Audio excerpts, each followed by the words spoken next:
What's up, everybody? My name is Shannon, and I am still waiting for my Satyr, and today we are talking about Lando's Luck by Justina, Ireland. Now, I do want to say that I'm going to do my very best not to spoil this book, but at the same time, there isn't really anything to spoil in this book, so apologies if I give anything away, but this was a really, really fun read. I actually wasn't expecting too much from it, but I was really excited going into it because I just read Dread Nation by Justina, Ireland not too long ago, and I absolutely loved it, so I knew that I had to check her out if she was doing some Star Wars, and this is pre-solo Lando, so it's Donald Glover Lando. We also get some scenes from L3's point of view, which I love L3. I know not everybody likes L3, but I love her. Any content with L3, I'm just automatically here for, so that was really awesome. We're also introduced to a new character in this book named Princess Hinestia. That's probably not how you say it, but that's how I'm going to say it. And she's like the main character of this book. The whole premise, the whole plot is that she finds out her people had stolen this really important artifact from this other planet,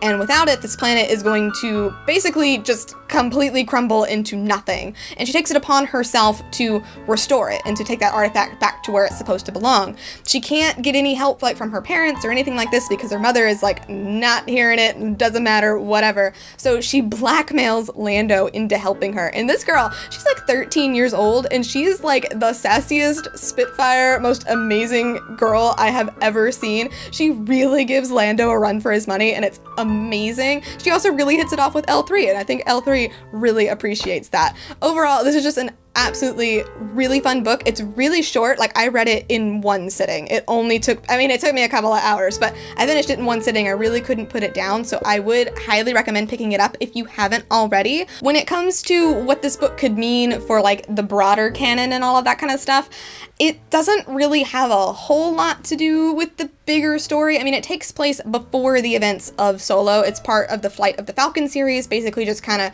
cataloging where the Falcon is, leading all the way up to when it gets to Batuu, which is going to be before episode 9, which is where Galaxy's Edge takes place, which, speaking of, we just got a whole bunch of announcements about all of the books that are going to be about Galaxy's Edge, so that's really cool.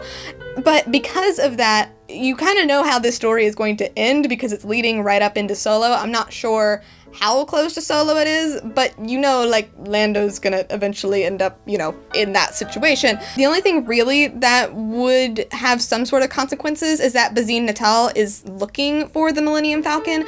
I don't know why, though, but that's why she's hearing the story, because she actually finds the princess like way later and is asking her about it, and she tells her the whole story. What I would love is to maybe hear more about Princess Hinesta and like her journeys and how she ends up where she does. Maybe hear Lando like mention her. We do know Lando's going to be in episode 9. I don't think it's going to have really any implications later on. It's just kind of a fun book. The art is really awesome and it's a great read. You should definitely check it out. But thank you guys so much for watching this video. If you liked it, be sure to hit that like button down below, and don't forget to subscribe so you can talk books with me every week. That is everything I got for you today, and I'll see you guys next time. Bye!